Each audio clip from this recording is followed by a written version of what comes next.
Have you ever wondered why you're still not happy, even when you have everything? Money, comfort, status. We hold the world in our hands, and yet lose ourselves along the way. Maybe the problem isn't what you're missing, but how you're searching. Stoicism doesn't promise a life of constant smiles. It teaches you how not to fall apart, how to find peace, freedom, and truly live. Right here, right now. Because happiness isn't a destination, it's the path itself. Very little is needed to make a happy life. It is all within yourself, in your way of thinking. Marcus Aurelius. Part 1. The lie we've been told about happiness. They told us a lie. We were raised to believe that happiness was a destination, a place you arrived at once you'd earned enough, looked good enough, traveled far enough, or achieved more than the next person. We were told that success equals fulfillment, that pleasure equals peace. But what if they were wrong? What if the secret to happiness isn't somewhere out there, but has been within us all along? In modern America, we are surrounded by abundance. We have more comfort, more technology, more options than any generation before us. Yet, paradoxically, we face an epidemic of discontent. Anxiety, depression, burnout, and loneliness have become the norm. We scroll endlessly in search of connection, but feel more isolated. We chase goals faster, but sleep less, trust less, smile less. Somewhere along the way, we mistook stimulation for satisfaction. We confused consumption with contentment. We believed the illusion that if we just had more, we'd finally feel whole. But the Stoics, ancient thinkers who walked the dusty streets of Rome over 2,000 years ago, understood something that today's world seems to have forgotten. Happiness doesn't come from controlling the outer world. It comes from mastering your inner one. The Stoics were not detached dreamers. They were rulers, slaves, warriors, and teachers who lived in the messiness of real life. Take Marcus Aurelius, for example, a Roman emperor who wielded more power than any modern leader, yet wrote daily about humility, gratitude, and emotional clarity. Or Seneca, a man of immense wealth and political influence, who constantly reminded himself of life's fragility. Or Epictetus, born into slavery, who taught that true freedom isn't physical. It's found in our thoughts, our judgments, and our ability to choose how we respond to what happens to us. Together, these men helped shape what we now call Stoicism. Not a philosophy of escape, but a way of engaging with life on your own terms. At its core, Stoicism draws a radical line between what we can control and what we cannot. In doing so, it gives us something that the modern world rarely offers: the power to let go of what doesn't serve us and focus deeply on what does. As Seneca once said, we suffer more in imagination than in reality. To illustrate this, consider the story of Caleb. A highly successful tech consultant in Seattle, he had everything by conventional standards: a 6-figure salary, a downtown apartment, a Tesla in the garage. But every Sunday night brought dread. The anxiety would grip his chest. No matter how many productivity tools he used or how many therapy sessions he attended, the emptiness never left. Then, the pandemic struck. The world slowed. Caleb lost his job, sold his car, and moved in with his sister. For the first time in years, he experienced peace, not from gaining more, but from needing less. Long walks replaced endless meetings. Books replaced inboxes. Old friendships blossomed in the quiet. Then he came across a quote from Epictetus: "Wealth consists not in having great possessions, but in having few wants." And in that moment, something clicked. He realized he had spent his life climbing a ladder that leaned against the wrong wall. Happiness didn't lie in accumulating more, but in shedding what he no longer needed. Less noise, less pretending, less running. So what, then, is happiness according to the Stoics? It is not a permanent high, not the perfect career or the flawless relationship. It is not the absence of pain. Happiness is living in harmony with your values. It's the calm that comes from knowing you acted with courage, wisdom, justice, and discipline. It is the stillness that arises when you stop chasing life and begin to meet it as it is. Marcus Aurelius wrote, "If you are distressed by anything external, the pain is not due to the thing itself, but to your estimate of it. And this you have the power to revoke at any moment." In other words, happiness is not a mood. It is a discipline, and it is one you can begin practicing today. Start small. Each morning, ask yourself, what's in my control today? What isn't? Focus only on the former. Let go of the latter. Practice voluntary discomfort. Skip a meal, take a cold shower, walk instead of drive. Remind yourself that you are stronger than your comforts. Seneca wrote, "It is not the man who has too little, but the man who craves more that is poor." And finally, meditate on mortality. Reflect each day.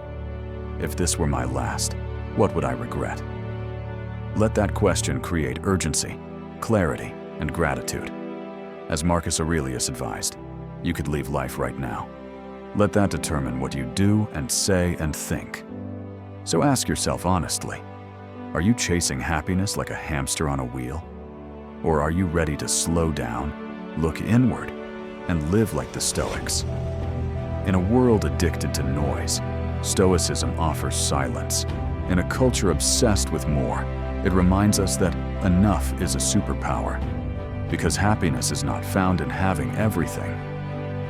Part 2. You are not your circumstances. They took everything. Your plans, your comfort, your sense of control. But you're still here. This world will strip you. It will shake the ground you stand on. It will take away the job you built your identity around, the people you thought you couldn't live without, the dreams you clung to so tightly you forgot how to breathe. And when that happens, there is one truth you must remember. You are not your circumstances. You are something deeper, something untouched by the chaos around you. The Stoics knew this. They lived through wars, betrayal, exile, and loss. And yet, they remained unbroken. Not because they were lucky, but because they were trained. Imagine this.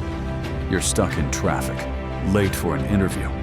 Horns are blaring, the minutes ticking by. You hit the steering wheel in frustration, your heart pounding. But what exactly are you in control of?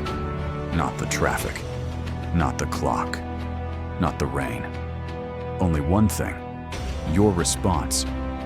This simple truth separates the Stoic from the rest. Where others collapse under pressure, the Stoic sees a test. As Epictetus once said, it's not things that upset us, but our judgments about things. This isn't denial, it's mastery. Happiness begins the moment you stop giving the world the power to control your mind. When you learn to respond instead of react, peace becomes possible, even in pain. Take Melissa. She grew up in Detroit. Her father walked out when she was 12. By 16, she was working 2 jobs, raising her younger brother. At 25, she finally landed a corporate job at a logistics firm. The paycheck was good. The title looked impressive on LinkedIn. She felt like she had made it. Then came the layoffs. COVID hit. Her department disappeared overnight. She cried. Then she froze. Then she remembered something her grandfather once said. Life doesn't owe you comfort, but it always offers you a chance to grow. So she began again, not by chasing another job title, but by slowing down and reclaiming her mind. She started reading Meditations by Marcus Aurelius. Every morning, she journaled 2 simple questions. What is in my control? What can I accept today? Slowly, the noise faded. The bitterness turned to perspective. She didn't go back to the corporate world. Instead, she started a small urban farming business.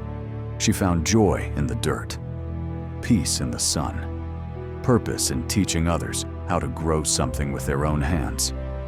Melissa didn't return to who she was. She became who she was meant to be. That is Stoicism, not detachment from life, but engagement with it on your own terms. Because the Stoics believed your perception is everything. They called it prohairesis, your ability to choose how you see the world. You can't stop the storms, but you can stop cursing the rain. You can't prevent loss, but you can stop letting it define you. You have power over your mind, not outside events. Realize this, and you will find strength. That's what Marcus Aurelius wrote, sitting in his war tent, facing the collapse of an empire. And it's what remains true today, whether you're facing traffic or heartbreak, poverty or rejection. You do not control the wave, but you do control the sail. There's a journal entry written by U.S. Marine Sergeant David Cummings in 2006. He was stationed in Fallujah, deep in the chaos of war. One night, he wrote, "They shelled our position last night. Johnson's gone. We're all shaken. But I remembered Seneca. No man is more unhappy than he who never faces adversity. I held my ground. I'm still here. I'm still me." That journal was never meant to be shared. But when David returned home and spoke at a veteran support group, someone asked if he would let them read his words. He agreed. And those words helped dozens of others find peace after the war. His greatest realization? "I thought courage was about bullets and orders. Turns out it's waking up each day and not giving up on yourself." This is the Stoic art of living. Not avoiding hardship, but rising through it. Not waiting for the world to be perfect, but choosing peace when the world is broken. So how do we cultivate this strength today? You begin with 3 simple practices. First, visualize what could go wrong, not to cause fear, but to prepare your mind. This is premeditatio malorum.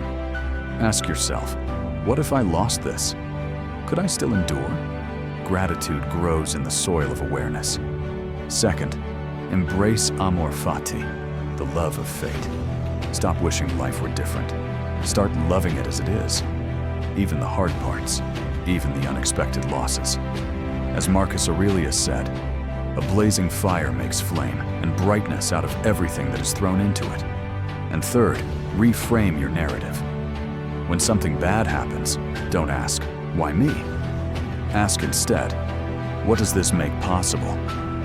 The truth is, happiness doesn't begin when life gets easier. It begins when your mind gets stronger. You are not your job title. You are not your bank account. You are not your scars. You are your response, and no one can take that from you. To bear trials with a calm mind robs misfortune of its strength and burden. Seneca, let the world whirl. Let the storms come. You are no longer at their mercy. Because happiness, true happiness, is not a condition. It is a discipline. Part 3. The discipline of desire.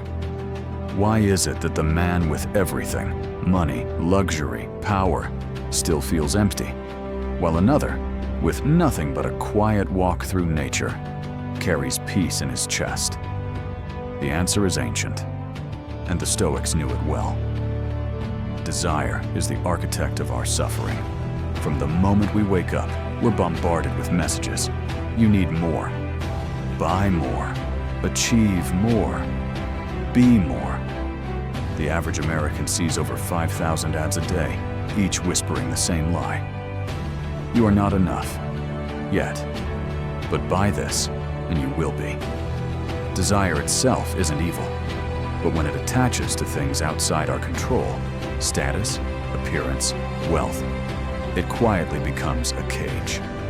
We believe we're chasing freedom, but what we're really chasing is approval, possession, control. And the more we chase, the more enslaved we become. Seneca warned, "It is not the man who has too little, but the man who craves more, that is poor. Because in truth, we are not held captive by lack. We are held captive by longing. Consider Jason. He was a successful real estate agent in Miami. Young, rich, polished. His life looked like the American dream on Instagram. But behind the filters was insomnia, anxiety, debt. He couldn't stop upgrading. His car, his condo, his wardrobe. Every raise became a new burden. Every promotion just a higher rung to fear falling from. He wasn't living. He was consuming. Then one night, unable to sleep, he heard a quote on a podcast that stopped him cold. If you are pained by external things, it is not they that disturb you, but your own judgment of them. And it is in your power to wipe out that judgment now. Marcus Aurelius. And just like that, something cracked open. The next morning, Jason made a radical decision. He sold his Porsche, moved into a smaller apartment, deleted social media. He started reading the Stoics, journaling daily, walking without headphones. It was awkward at first, uncomfortable, but eventually, peaceful. He discovered something no luxury car ever gave him: silence, presence, enoughness. Because that's the truth most people never reach. The less you desire, the freer you become. The Stoics didn't tell us to kill all desire. They told us to purify it. Desire only what depends on you. Desire excellence in action. Desire self-mastery. Desire virtue. When your wants are aligned with your will, not the world's, you become untouchable. Seek not the good in external things, Epictetus said. Seek it in yourselves. The paradox is this: the moment you stop needing something to be happy, you're finally able to enjoy it without fear. That's why Seneca, one of the wealthiest men in Rome, practiced voluntary poverty. He would sleep on the floor once a month, eat only bread and water, dress in simple clothes, then ask himself, is this what I feared? And the answer was always no. He wasn't punishing himself. He was training his mind. Because when you stop fearing loss, you begin loving life as it is. Imagine the power of walking into your home and feeling grateful, not for what you own, but for the fact that you no longer need anything more. That is Stoic joy. Quiet, simple, complete. So how do you practice this discipline in a world that constantly sells you craving? Start small. Each morning, ask yourself, am I chasing what I can control or what I can't? Then focus on effort, intention, and virtue. Let go of the outcome. Once a week, remove something. Skip the $7 latte. Wear the same outfit. Log off for a day. Feel the discomfort and grow stronger through it. Reframe luxury as a gift, not a need. Instead of saying, I need this to be happy, say, this is nice, but I could live without it. Because when your joy is detached from your possessions, it begins to flourish in every moment. Most people think happiness is an addition, something to gain. But the Stoics knew it is a subtraction, something to shed. You don't become happy by adding more. You become happy by needing less. Imagine a life where you are immune to insult, calm in the face of chaos, and peaceful with less. That life is possible, not through wishful thinking, but through disciplined desire. If you want to be happy, Marcus Aurelius said, stop wishing for things to happen and start accepting what already is. That is the power of restraint. That is the freedom of temperance. That is the discipline of desire. Part 4, the power of purpose. Over pleasure. There's a moment, quiet, unnoticed, when the party ends. The music fades, the laughter dies, the lights go out, and the man who chased the thrill suddenly finds himself alone with a question. Is this all there is? We are surrounded by pleasure. Fast food, fast fame, instant gratification.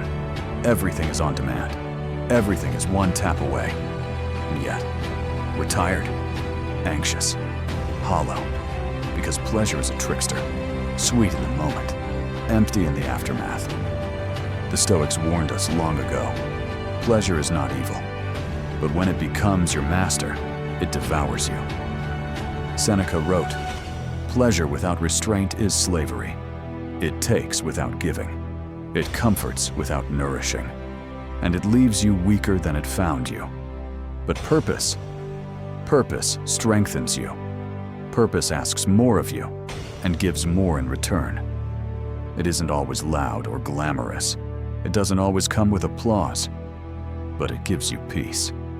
And peace is the one thing pleasure can never buy." Tyler knew that truth all too well. He was a rock musician in Los Angeles, the life most people envy. Sold-out shows, wild parties, endless adrenaline. But after each performance came the same crushing silence, numbness, anxiety, the feeling that none of it meant anything. After a breakdown in 2018, Tyler checked himself into rehab. There, during a group therapy session, he met someone very different. Elena, a hospice nurse. She was quiet, gentle, unassuming. No social media, no spotlight. She made just enough to live. But when someone asked her if she was happy, she smiled softly and said, "I go to sleep every night knowing I helped someone die with dignity. That's enough for me." Her life was filled with purpose. His had been filled with noise. After rehab, Tyler left music for a while. He volunteered. He studied. He said later, "I thought fame was freedom. Turns out freedom is knowing why you're here." The Stoics would have nodded in quiet agreement. To them, purpose wasn't found in grand dreams or distant goals. It was in how you live right now, how you speak, how you work, how you love. First say to yourself what you would be, then do what you have to do. Epictetus, it's not abstract, it's action. Showing up fully for your family, keeping your word even when no one's watching, staying honest in a dishonest world, choosing courage over comfort when it counts. That's purpose, not glory, not success, but integrity. In modern America, we've been told, do what makes you happy. But without discipline, that advice becomes a trap. Chasing every whim doesn't lead to joy. It leads to exhaustion. More choices, more noise, more emptiness. Because passion without direction becomes addiction. Freedom without clarity becomes paralysis. The Stoics asked better questions. Not, what do you want to do? But, what are you willing to endure for? What pain are you built to carry? What responsibility makes you feel alive? A meaningful life isn't the absence of suffering. It's the presence of something worth suffering for. So how do you find and live that kind of life? The Stoics gave us a map. First, write your epitaph now. Ask yourself, if I died today, what would people say about me? Then ask, what do I want them to say? That gap is your work. Start living it. Second, focus on your roles, not your goals.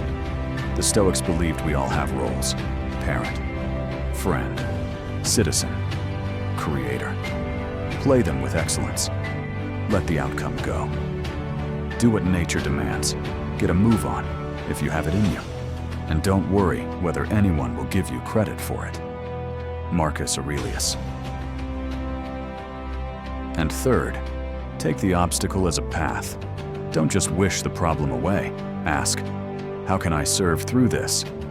Often, your deepest trial contains your true calling, because what breaks you often rebuilds you into something wiser. Most people ask, what can the world give me? But the Stoic asks, what can I give the world? That shift in mindset changes everything. Pleasure is fleeting. Purpose endures. True happiness doesn't come from indulgence. It comes from showing up for something bigger than yourself, over and over again. Don't explain your philosophy, embody it, Epictetus. So don't just dream of happiness, live it. through action, through character, through contribution. Because when you stop chasing what feels good and start building what does good, happiness finds you, not as a reward, but as a reflection of the life you chose to live. Part 5. Emotional Mastery, the Stoic Secret to Inner Peace. In the modern world, emotions dominate everything. Headlines scream outrage. Social media rewards indignation. Anger has become a brand. Anxiety is a badge of honor. Fear is sold daily, packaged, monetized, and delivered to your pocket. We live in an age of reactivity. But the Stoics? They lived by something far more powerful: restraint. They weren't robots. They felt pain. They cried. They grieved. But they refused to let emotions control their minds.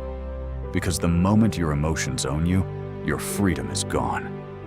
You have power over your mind, not outside events. Realize this, and you will find strength. Marcus Aurelius taught, but most people were never taught how to manage their emotions, only how to cope, suppress, or escape.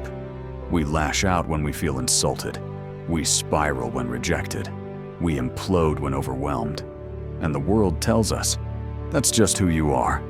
But the Stoics would say, no, that's who you've chosen to be. They saw emotions not as enemies, but as signals. And the goal was not to ignore those signals, but to interpret them wisely. Cato the Younger, a Roman Stoic, once stood in the Senate while a rival slandered him publicly. Everyone expected a fiery response, but Cato stayed silent, calm, steady. Then, with a quiet voice, he said, "I pity a man so ruled by passion that he cannot see truth." Then he left. To many, it seemed weak, but Cato knew. When you let others control your emotions, they control your life.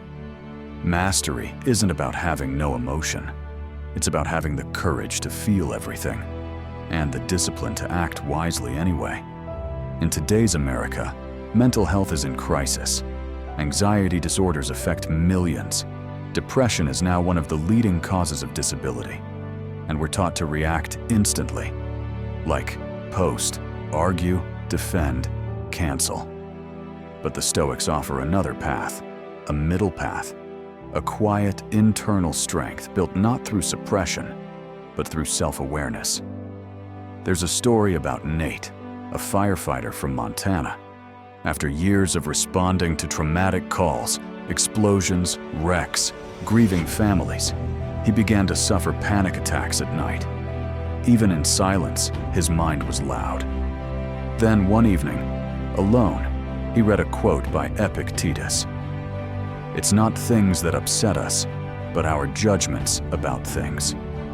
He realized he couldn't control the chaos around him, but he could stop carrying it with him. He began practicing 5 minutes of silence every morning.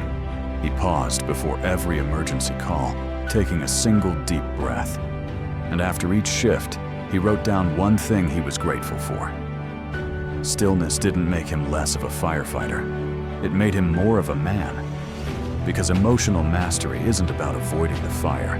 It's about standing inside it and remaining whole. There are 3 Stoic practices that can help you begin mastering your emotions today. First, practice the pause of power. Before reacting to anything, pause. Count to 5. Ask yourself, what would the wise version of me do right now? That tiny space between stimulus and response, that's where peace is born. No man is free who is not master of himself. Epictetus second. Name the emotion, then frame it. Don't say, "I'm furious." Say, "I notice anger rising." Detach from it. Observe it. Ask, is this emotion useful? Is this true, or just a story I'm telling myself? Does this belong to me, or to someone else's pain? And third, train in adversity, on purpose. Discomfort builds discipline. Stand in a long line without complaining. Have a difficult conversation without raising your voice. Accept criticism without defense. Each moment of discomfort is emotional weightlifting. It doesn't make you colder. It makes you calmer. The Stoics knew you can't control the waves of life, but you can become a better sailor. Imagine two people stuck in the same traffic jam. One is furious, honking, yelling, stewing. The other, listening to music, smiling softly, breathing. Same traffic, different world. Because happiness doesn't live in the outer world. It lives in the inner one. That is the secret. When you master your emotions, criticism can't shake you. Chaos can't consume you. Failure can't define you. You'll still feel anger. You'll still feel grief. But they won't own you anymore. You will feel them, but not feed them. You will hear them, but not obey them. And in that space, in that gap between reaction and response, you'll find peace. Not because the world changed, but because you did. Part 6, the wisdom of mortality. Memento mori and the gift of life. One day, you will die. This isn't meant to frighten you. It's meant to wake you up. Because only when you truly accept the reality of death can you begin to live with clarity, urgency, and peace. Modern life does everything it can to hide this truth. We package death behind soft phrases, passed on, gone too soon, in a better place. We sanitize it, avoid it, pretend we have all the time in the world.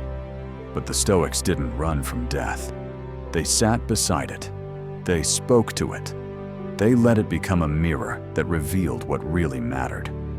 Marcus Aurelius wrote, "You could leave life right now. Let that determine what you do and say and think." This wasn't despair. It was liberation. Because when you remember death, you remember how precious life is. You stop waiting for the perfect moment. You stop holding back your love. You stop wasting your days in distraction and pettiness. You start living like each breath is borrowed, because it is. In our culture, we prepare for everything: retirement, promotions, vacations. But very few prepare to die. And because of that, very few learn how to live. The Stoics practiced memento mori, the remembrance of death, not to become morbid, but to become awake. Seneca once said, "Let us prepare our minds as if we'd come to the very end of life. Postpone nothing." Not because life is short, but because we waste so much of it pretending it isn't. Take Claire. She was a rising star in Silicon Valley, smart, driven, admired. She had equity in a major tech company, a condo overlooking the bay, and more email than time. But at 33, she was diagnosed with a rare, aggressive cancer. Suddenly, her calendar didn't matter. Her salary didn't matter. Only presence did. During treatment, she began a blog called The Final Year. In one entry, she wrote, "I used to obsess over inbox zero. Now I obsess over how blue the sky is when I wake up. I thought death was far away. Turns out it's been beside me all along. And strangely, that brings me peace." Claire passed away 10 months later. But she left something more powerful than a legacy. She left perspective.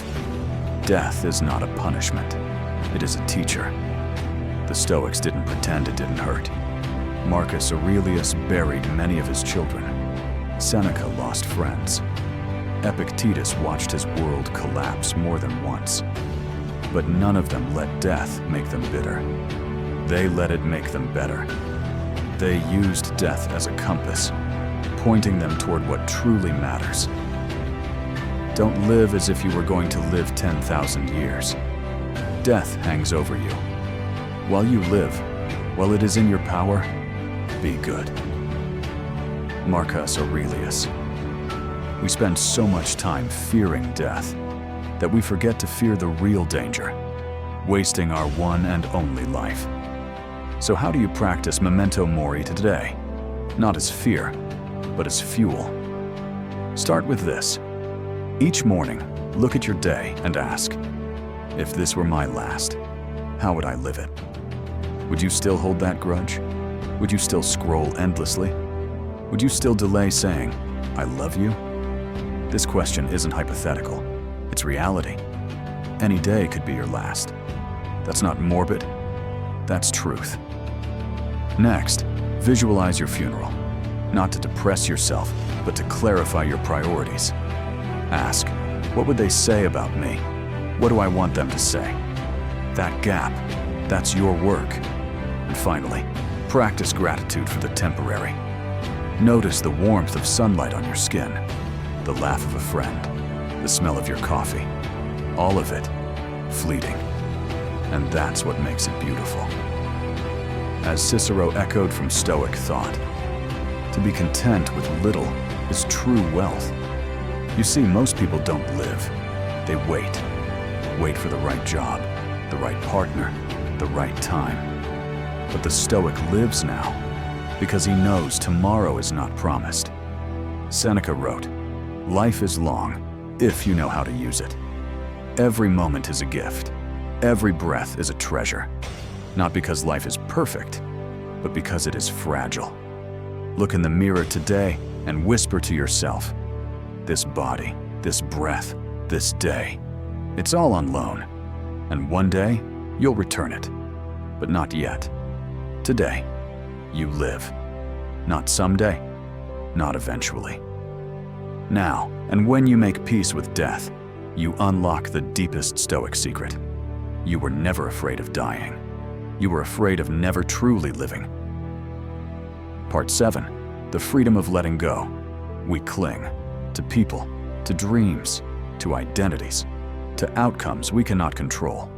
And in that clinging, we suffer.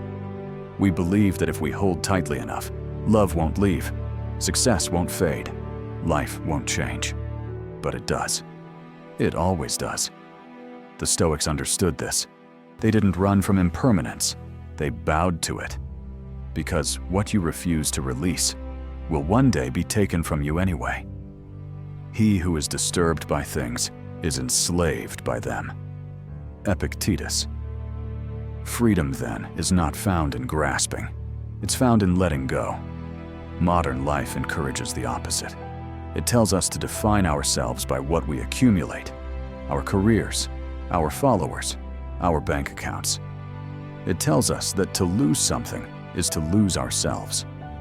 But the Stoics offer a quieter truth. You are not what you hold. You are how you hold it. Devin learned that the hard way. He was a college basketball star, draft potential, endorsement deals, ESPN headlines. Then one night, an ACL tear, career over. He spiraled. His identity had been built around the court, the jersey, the applause. Without them, who was he? Months later, he stumbled on a quote from Seneca. "We must not rely on chance, but prepare our minds to be able to do without all things." He began to journal. He stopped mourning who he used to be and began discovering who he could still become. He became a coach, a mentor, a volunteer. He let go of the game and found his greatness. That is the Stoic path. Not detachment from life, but detachment from illusion. The illusion that anything external is permanent. The illusion that we control outcomes. The illusion that we are owed what we love. "Never have I trusted fortune, even when she seemed to offer peace," Seneca wrote. Because fortune, like the sea, turns without warning. And if you tie your happiness to the waves, you will drown with every shift. Today, we're encouraged to attach our worth to fragile things. Our image, our relationships, our plans. But what happens when the market crashes? When the person leaves? When the future doesn't unfold the way you hoped? You break, not because of the loss, but because of the grip.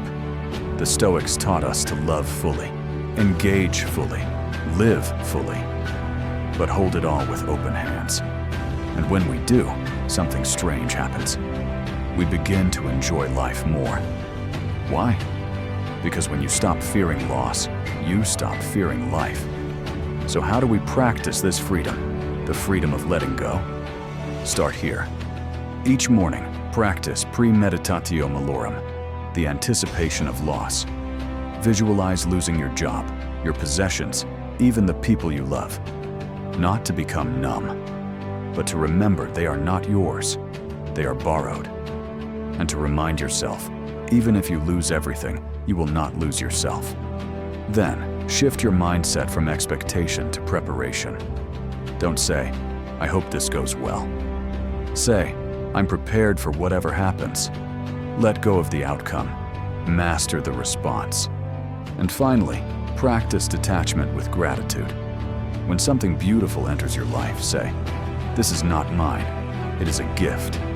I will love it deeply, but I will not cling to it. This is not coldness, this is courage. Imagine two people standing beside a river. Each holds a beautiful stone. One grips it tightly, refusing to let go, even as the current pulls them under. The other holds it gently, appreciates its beauty, and lets the river carry it away. Guess who survives? The Stoic doesn't hoard. The Stoic honors. The Stoic releases. Because happiness isn't found in what you hold on to. It's found in what you no longer need to grasp. Let go of your anger. Let go of the grudge. Let go of needing others to understand, agree, or applaud. Let go of the past. Let go of perfection. Let go of what could have been. And in that letting go, you rise. He is a wise man who does not grieve for the things which he has not, but rejoices for those which he has. Epictetus. You are not a collection of attachments. You are a soul in motion. You are a mind learning to hold lightly what cannot stay. And in that lightness, you will find your freedom. Part 8. Living with Virtue.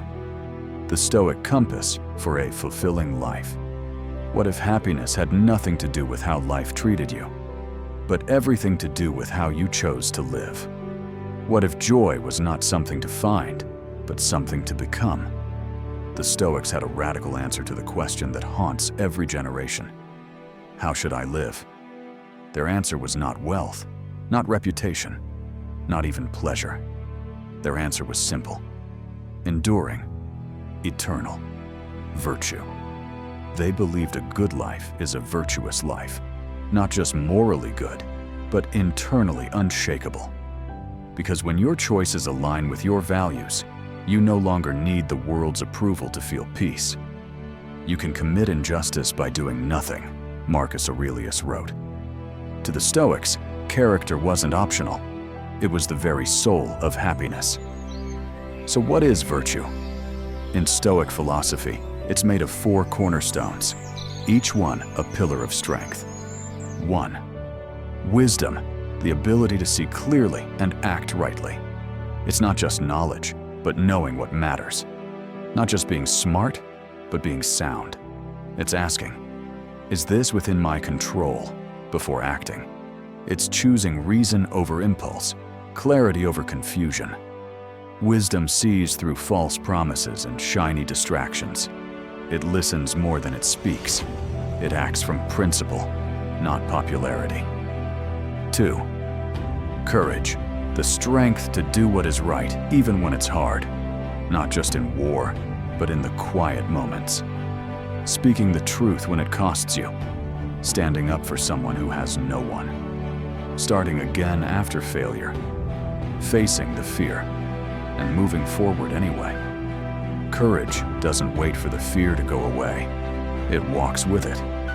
That's what makes it brave. 3. Justice, doing right by others without seeking reward. It's fairness, integrity, responsibility. Treating others as you would want to be treated, not when it's easy, but when it's inconvenient. Marcus Aurelius reminded himself daily, what is not good for the beehive cannot be good for the bee. You are not separate from the world. To be just is to recognize that your happiness is not complete unless others have the chance to seek theirs too. 4. Temperance, self-control, balance, moderation, the art of enough. The courage to say no when everything around you says more. To feel the fire of desire and not be consumed by it. Temperance is what makes power safe and pleasure wise. It's not about deprivation. It's about knowing how to truly enjoy life without being owned by it. These 4 virtues are not rules, they are freedoms. Because when you live by them, you no longer need to chase meaning. It radiates from you. Think of Alex, a high-powered attorney in New York. He was brilliant, respected, resentful. He had the world, but he'd lost himself.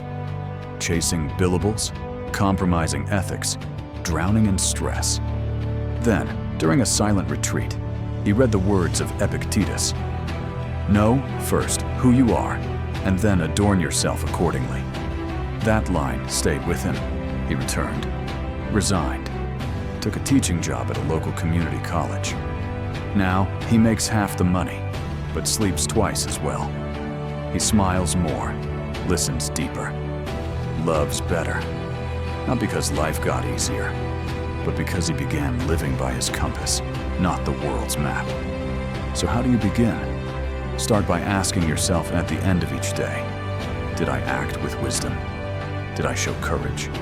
Did I serve justice? Did I practice temperance? Not for guilt, not for shame, but for awareness. Your life is not measured by how much you have, but by how you lived when it mattered. You will not always be perfect. But the Stoics never asked for perfection. They asked for practice. Even Marcus Aurelius, an emperor, wrote in his journal, "When you wake up in the morning, tell yourself, the people I deal with today will be meddling, ungrateful, arrogant. Yet none of them can hurt me. For I have seen the beauty of virtue, and I will not be drawn away." To live by virtue is to build an inner fortress, a place the world cannot invade. You may lose money, you may lose status, you may lose friends, but if you keep your character, you've lost nothing essential. That's why Seneca wrote, "No man is crushed by misfortune unless he has first been deceived by prosperity." Virtue doesn't make life easier. It makes life worth living. You become the kind of person who doesn't just survive adversity. You transform because of it. You don't beg the world for peace. You become it. Part 9. The strength of discipline. Becoming the person you admire. Every day, there are 2 versions of you. The one you are, and the one you could be. Between them stands a single word: discipline. The modern world has made it fashionable to chase motivation, to wait for inspiration, to ride the highs of passion. But the Stoics didn't believe in waiting. They believed in building. Seneca wrote, "While we waste our time hesitating and postponing, life is slipping away." Discipline, to the Stoics, was the bridge between thought and action, between who you were yesterday and who you could become today. Not through force, not through guilt, but through consistent, conscious choice. Marcus Aurelius woke before sunrise each morning, even as emperor, even after battles, even with all the luxuries of Rome. He wrote to himself, "At dawn, when you have trouble getting out of bed, tell yourself, I was made to do this." Why? Because discipline is not the enemy of happiness. It is the foundation of it. In a world filled with temptations, distractions, and shortcuts, discipline is freedom. Most people misunderstand that. They think discipline is restriction. But in truth, it's the ability to direct your life toward what matters most. No longer ruled by appetite, no longer led by impulse, but governed by intention. Take James.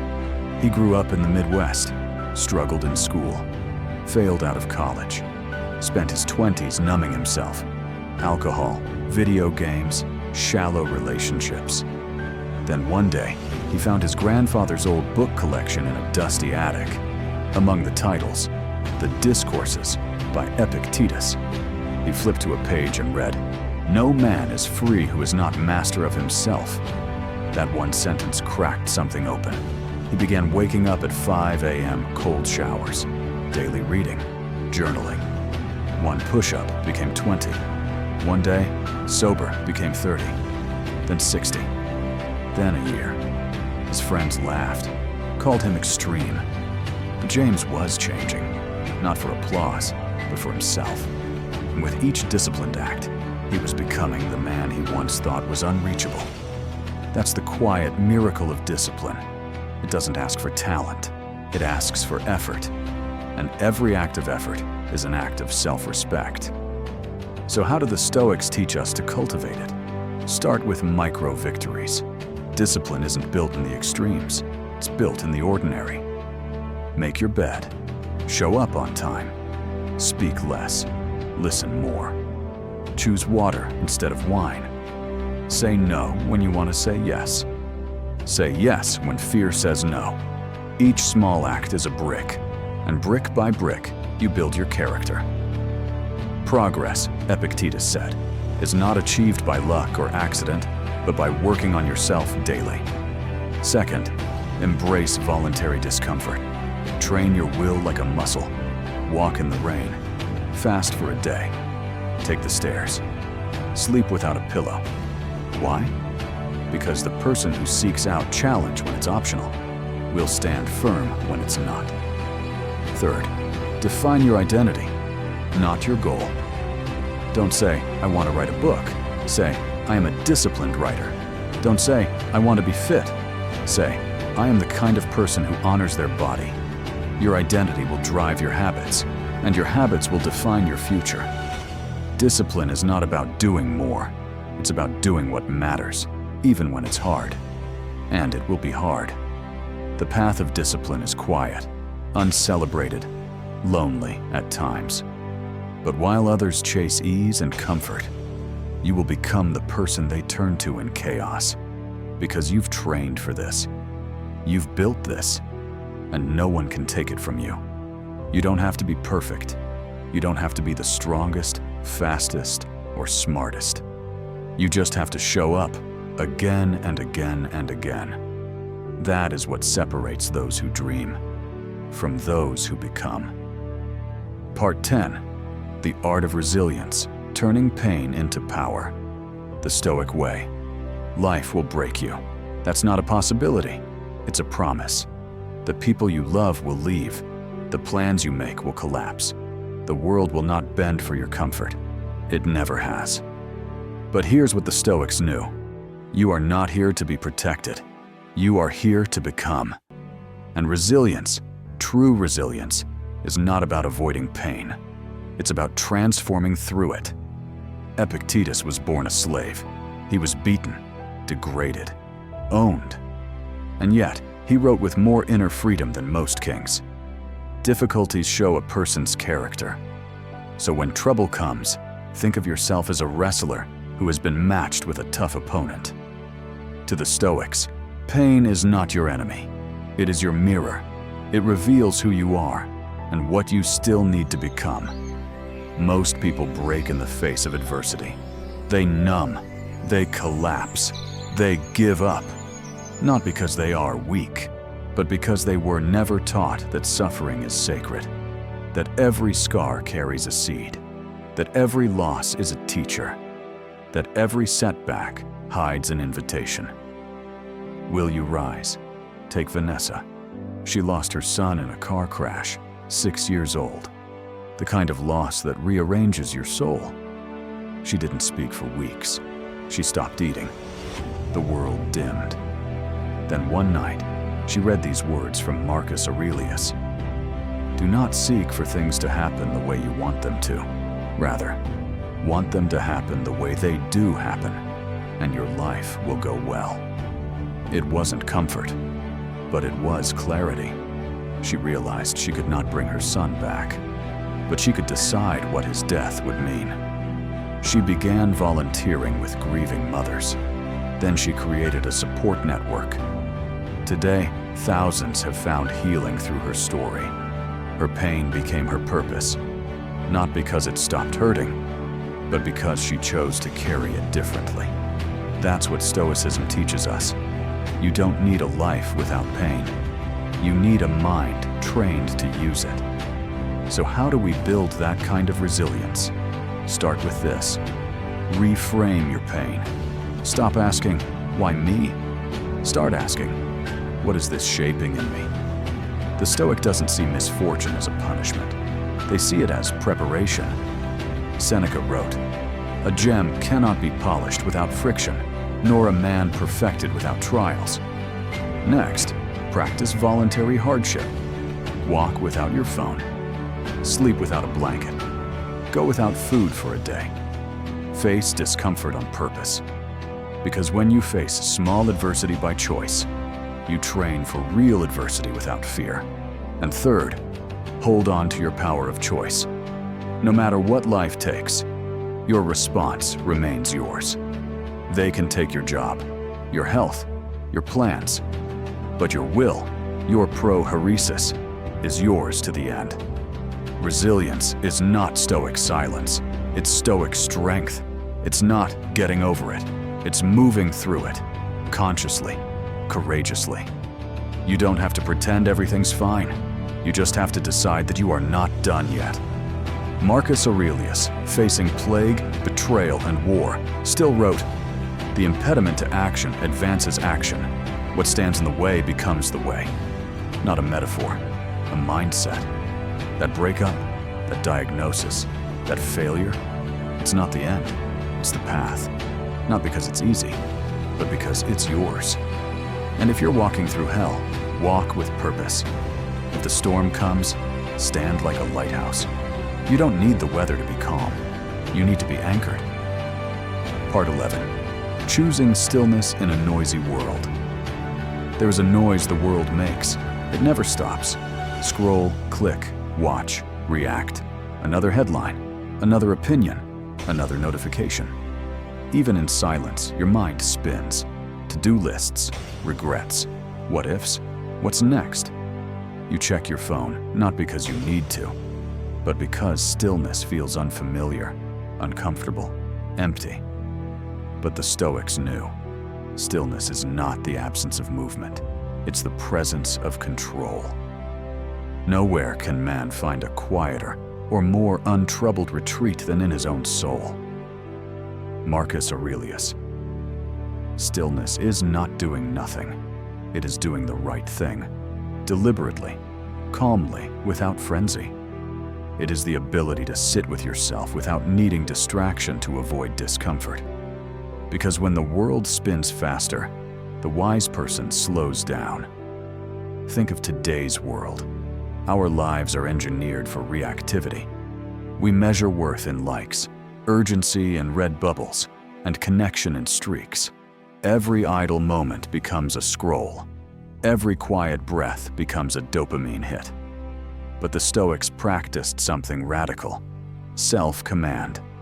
The ability to remain still while the world demanded movement. There's a story of Zeno, the founder of Stoicism. He once sat in a public square for hours, unmoved, eyes closed. When asked what he was doing, he said simply, "I am reminding my soul that it is not the slave of the world." Stillness was his act of rebellion, his return to power. You see, it's not just that the world is loud, it's that we've forgotten how to hear ourselves. Stillness invites that return. It gives space for reflection, room for discernment, clarity for decision. Seneca wrote, "To be everywhere is to be nowhere." And most of us are nowhere, constantly pulled, endlessly scattered. But the Stoic finds strength not in busyness, but in presence. Take Melissa, a single mother of two working 2 jobs. Her life was a storm: schedules, debt, exhaustion. She told herself she had no time for stillness. Until one day, her son said, "Mom, I miss your smile." She broke. That night, after they were asleep, she lit a candle, sat on the floor, and just breathed. No agenda, no podcast, no multitasking, just her breath and the present moment. She began doing this 5 minutes a day, then 10, then 15. Her circumstances didn't change, but she did. Stillness didn't fix everything, but it gave her the space to see clearly again. And that changed everything. So how do we reclaim stillness in a chaotic world? Step 1. Create boundaries for silence. No phone for the first 30 minutes after waking. Designate 1 hour each day with no screens. Take silent walks, no music, no podcast, just your breath and your steps. Let the noise drain. Let your thoughts settle. Stillness is where truth surfaces. Step 2. Practice inner citadel time. Marcus Aurelius often returned to this idea, that within you is a fortress nothing can penetrate. Spend 5 minutes a day inside it. Breathe, observe, return. Step 3. Respond, don't react. Stillness lives in the pause, that sacred moment between emotion and expression. When insulted, pause. When tempted, pause. When overwhelmed, pause. And in that pause, ask, what would a calm, wise person do here? That question will save you from 1,000 regrets. Stillness is not retreat. It is readiness. It is the eye of the storm, the root beneath the wind, the candle that burns without flicker. The Stoic does not need to shout. They know who they are. They do not need constant motion. They know what they value. They do not fear stillness, because they have learned to live with themselves. In a world that's loud, distracted, and restless, stillness becomes a kind of superpower, not for show, but for strength. Part 12, the company you keep, the Stoic view on friendship, influence, and solitude. You are not just shaped by what you think, you are shaped by who you stand next to while thinking it. No one walks through life untouched by influence. We absorb the energy of the people around us, their values, their habits, their fears, their ambitions. And yet, most people treat relationships passively. They tolerate energy that poisons their spirit. They confuse proximity with connection and mistake noise for love. But the Stoics were deliberate. Seneca wrote, "Associate with people who are likely to improve you. Welcome those whom you are capable of improving." To the Stoic, friendship is not casual. It is sacred. It is not based on convenience. It is based on character. A true friend, they believed, doesn't just make you feel good. They make you be good. They sharpen your mind, challenge your ego, remind you who you said you wanted to be. There's a story of Marcus Aurelius and his general, Claudius Maximus. Maximus was strong, disciplined, unshakably honest. He didn't flatter the emperor. He corrected him, guided him, held him to a higher standard. Marcus wrote in Meditations, "From Maximus, I learned self-control and not to be swayed by emotion, to do my duty without complaint, and to speak the truth plainly." This is what the Stoics valued. Not people who praised them, but people who polished them. Think about your own life. Look at your closest circle. Do they expand you or drain you? Do they celebrate your growth or resent it? Do they call out your vices or enable them? You become like the 5 people you spend the most time with. So ask yourself, are you surrounding yourself with virtue or vanity? But the Stoics didn't just speak about friendship. They also spoke of solitude. Because in solitude, we come home to ourselves. We reflect. We reset. We realign. "Be alone," said Epictetus. "That is how great souls are formed." Not isolation, but intentional solitude. Time away from noise, comparison, and performance. Time to ask, what do I believe? What kind of person do I want to become? And who, truly, am I when no one is watching? In today's hyper-connected world, solitude is rare, and that makes it powerful. Take Olivia, a rising social media influencer. She had millions of followers, but couldn't sit alone for 5 minutes without anxiety. So she left. She took a 30-day retreat. No posts, no Wi-Fi, just silence. In the quiet, she rediscovered her values. She realized most of her relationships were based on mutual performance, not presence. She returned, deleted her account, and rebuilt her circle from scratch. Not with people who made her feel famous, but with people who made her feel real. So how can we live this balance, the Stoic way? First, audit your circle. Who brings clarity into your life? Who brings chaos? Who supports your virtue? And who distracts you from it? Let go of relationships that require you to shrink, lie, or pretend. Second, choose your mirrors wisely. Find mentors, dead or alive, who embody the virtues you seek. Read Marcus. Listen to Epictetus. Watch those around you who live with quiet strength. Let their example sharpen your own. Third, embrace solitude like a friend. Go on silent walks. Take weekends offline. Spend one evening a week without external input. No TV, no phone, no music. Just you, your breath, and your thoughts. That's not loneliness. That's leadership of the self. The Stoics believed that the right company could elevate your soul, and the wrong company could slowly erode it. You don't need 1,000 connections. You need a handful of true ones. And you don't always need company. Sometimes, the person you most need to meet is the person you are becoming. Part 13. Living today. The Stoic practice of presence and acceptance. This moment is all you have. Not yesterday, not tomorrow, just now. But how often do we truly live here? We replay the past, what we should have said, what we should have done. Or we rush into the future, what might go wrong, what we haven't yet achieved. And in doing so, we miss the only thing that's real. This breath, this heartbeat, this step. The Stoics understood something we've nearly forgotten. Peace lives in the present. Marcus Aurelius reminded himself in his meditations. Do not let your reflection on the whole sweep of life crush you. Do not dwell on all the bad things that might happen. Keep to the present situation. This was not avoidance, it was awakening. To be present is not to give up on your dreams or ignore your responsibilities. It is to root your life in the only time you can act. Now. In today's world, presence is rare. Distraction is everywhere.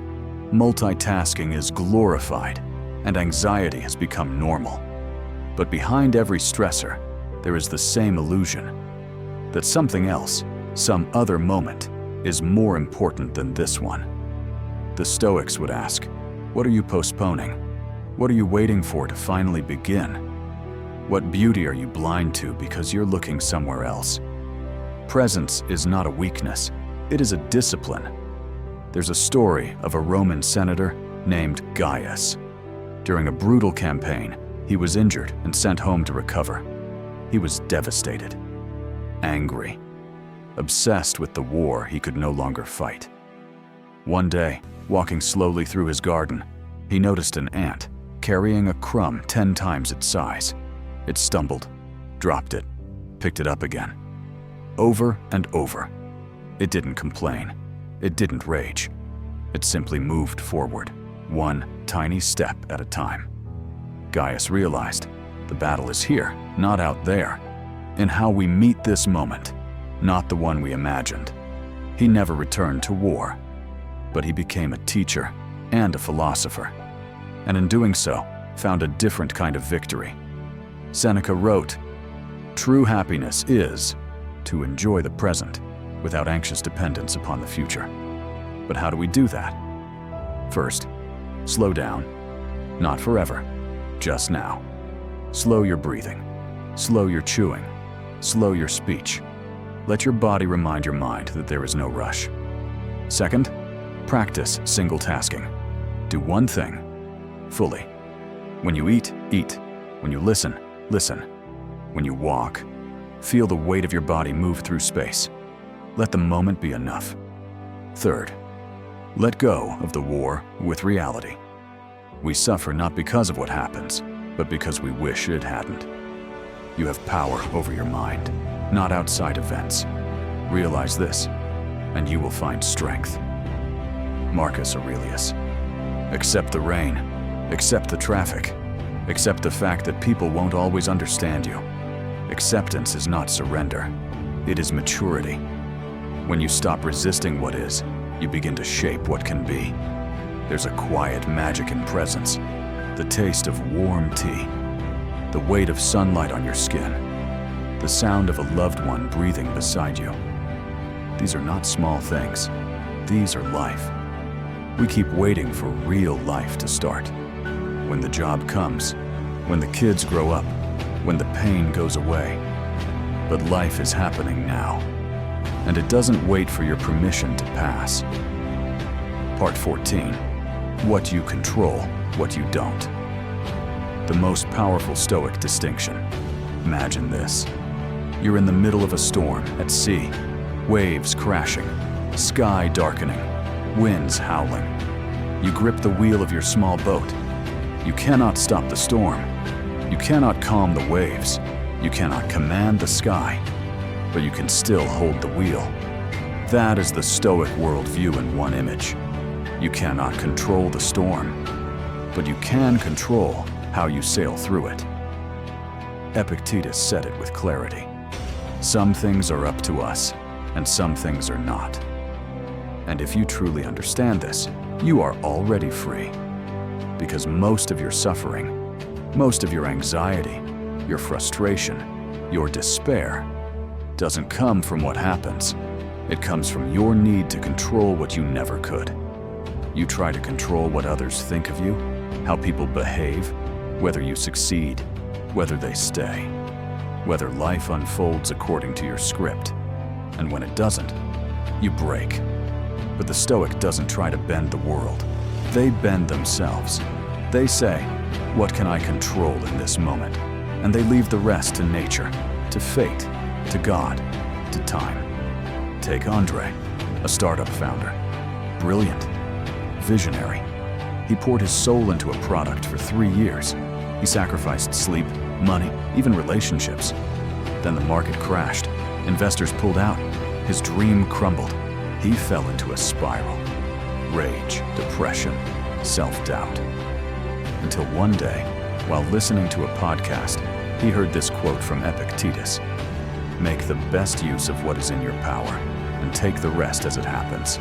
He paused, wrote it on a sticky note, put it on his bathroom mirror. Each morning, he'd read it aloud, until it stopped being just a quote, and became his compass. He started again, wiser, calmer, and this time, he built not just a business, he built himself. The Stoics teach that your power lies in 3 things.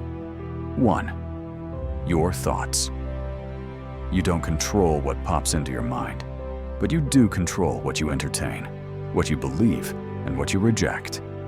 You can observe a thought without becoming it. 2. Your actions. You may not control the outcome, but you control the effort, the preparation, the follow-through, the virtue with which you act. 3. Your attitude.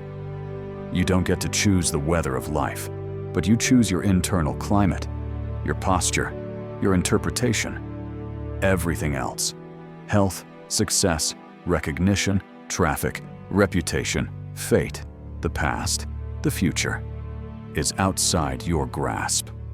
And the more you try to grip it, the more it controls you. So how do you live by this wisdom? Practice the daily division. At the start of each day, write 2 columns. What I control, what I don't. Then put your energy only into column 1. Worrying is effort misplaced. Use the phrase, that's not mine. Someone cuts you off in traffic? Not yours. Someone mocks your path? Not yours. Outcomes beyond your effort? Not yours. What is yours? Your courage, your discipline, your kindness, your choices. That's it. And it's enough. Surrender without giving up. The Stoic doesn't surrender their values, but they surrender the illusion of control. They act with their whole heart, then let go of the result. As Marcus Aurelius wrote, just that you do the right thing. The rest doesn't matter. Think of a tree in winter. The wind howls, the sky weeps, the world grows cold. But the tree stands, not because it controls the seasons, but because it's rooted deep. That's the Stoic, grounded in what they can control, unmoved by what they can't. Part 15. The fire within. Purpose, passion, and the Stoic. Drive to live well. There is a fire inside you, not the fire of chaos or ego, not the fire of fleeting hype, but the quiet, steady fire of meaning. Most people never touch it. They chase pleasure, or power, or comfort, and wonder why their soul feels empty. But the Stoics saw life differently. They believed the highest human fulfillment does not come from what you take, but from what you give yourself to. First, say to yourself what you would be, and then do what you have to do. Epictetus. Purpose, to a Stoic, is not a luxury. It is your duty, your anchor, your reason for rising. In the modern world, we confuse purpose with success, with achievement, status, wealth. We ask children, what do you want to be? Instead of, who do you want to serve? But purpose is not about being impressive. It is about being aligned. It's about waking up and knowing your life is being spent, not wasted. And it doesn't have to be grand. You don't need to lead nations or save the world. Marcus Aurelius ruled an empire, yet reminded himself, if you do the job in a principled way, with diligence, energy, and patience, then the work you're doing is your own reward. In other words, whatever you do it with integrity. Do it with excellence. Do it as though the world depends on your spirit, because it does. There's a story of Sophia, a hospice nurse in rural Oregon. She made less than her college friends. She drove an old sedan, but she had something most people never find: peace. She once said, "I've held hundreds of hands as people died. Not one ever asked for their resume. They ask, did I matter? Did I love well? Did I live true to myself?" And that became her compass. Each patient she held, each life she helped pass with grace, lit the fire inside her stronger. No spotlight, no audience, just purpose, fully lived. So how do we find this fire? How do we, like the Stoics, align with our inner calling? Step 1. Ask the deeper question. Not, what do I want to do? But, what is worth suffering for? What pain would I gladly endure just to contribute something true? Seneca wrote, life is long if you know how to use it. Purpose is how you use it. Step 2. Connect your action to service. The Stoics believed we are not isolated. We are threads in a greater fabric. Every purposeful act, no matter how small, strengthens the whole. Help someone rise. Speak truth where it's needed. Protect what is fragile. Grow what is noble. Even washing dishes, when done with presence and care, becomes an act of service. Step 3. Let go of outcomes. Purpose is not about applause. It's not about recognition. It's about knowing, deep in your bones, that you are doing what aligns with your soul.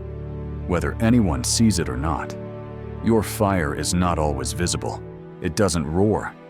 Sometimes it flickers. Sometimes it hides beneath fatigue, confusion, or fear. But it is there. And when you reconnect with it, when you remember who you are and why you're here, you become unstoppable. You become the kind of person who doesn't need motivation, because you have meaning. You have your why. Part 16. The Stoic way to die and the braver way to live. One day, you will take your final breath, not because you were weak, not because you failed, but because you were human. And like all who came before, you too will return to the silence from which you came. The question is not if you will die. The question is, will you have truly lived? The Stoics faced death, not with denial, but with presence. Not as a shadow to run from, but as a compass to live by. Do not act as if you were going to live 10,000 years. Death hangs over you. While you live, while it is in your power, be good. Marcus Aurelius. To the Stoics, remembering death was not morbid. It was motivating. It was a reminder to not waste time, to not waste breath, to not waste the one life you've been given, waiting for a better moment to begin. Because death, when accepted, has a strange effect on the soul. It makes you braver. It makes you gentler. It makes you present. Seneca once wrote, "Rehearse this thought every day. I am not immortal." It wasn't fear-mongering. It was freedom. Because when you know life is short, you stop living like you have forever to make things right. You say what needs to be said. You forgive what needs to be forgiven. You stop chasing more and start noticing enough. Take Jordan. He was diagnosed with stage 4 cancer at 37. A husband, a father, a quiet man who'd lived most of his life on autopilot. Suddenly, life became urgent, precious. But instead of drowning in despair, he turned to the Stoics. He read, "It is not that we have a short time to live, but that we waste a lot of it." Seneca. He didn't try to cheat death. He befriended it. He walked his kids to school every day. He sat in silence with his wife without needing to fix or perform. He wrote letters to those he loved. He let go of bitterness. He showed up for now. And when he passed, he didn't die unfinished. He died awake. That is the Stoic way. So how do you live that way, starting today? First, memento mori. Remember death, not to fear it, but to honor life. Keep a token, a quote, a reminder somewhere you see every day, not as a threat, but as a whisper. Live while you can. Live. Second, clean your slate. If you knew you had a week left, who would you call? What would you say? What would you stop postponing? Do that now. Third, live by your values. A peaceful death is the reward of a life lived with intention. When your actions match your soul, you don't need legacy, applause, or permission. You just need presence and the courage to be you, completely. Marcus Aurelius didn't fear death because he had lived in every sense. He wrote, "It is not death that a man should fear, but never beginning to live." So let this be your beginning. Not someday, not next year. Now let this be the chapter where you turn philosophy into practice, where the teachings of Aurelius, Epictetus, and Seneca become your way of walking through the world. Not just calmly, not just wisely. If you've made it this far, then you already know something most people don't. Happiness was never somewhere you had to find. It was something you had to become. Through hardship, through honesty, through choice. The Stoics didn't promise an easy life. They offered something better. A life of meaning. A life of self-respect. A life you can stand behind. No matter how short, no matter how stormy. You now know how to stand still in chaos. How to breathe through fear. How to carry pain without being crushed. You've been given the compass. The question now is, will you use it? Let your mornings begin with intention. Let your evenings end with peace. Let your choices reflect your values. Let your life be your argument. And when the end does come, as it will, may you leave nothing unlived. May you go not with regret, but with gratitude. Because you didn't just watch this. You walked it. You lived it. And that is the Stoic way. If this journey meant something to you, Share it with someone who needs it, with someone who's lost, because you never know who's out there, waiting for a new way to live. Thank you for walking with us. This is Stoicism Flux, and this is only the beginning.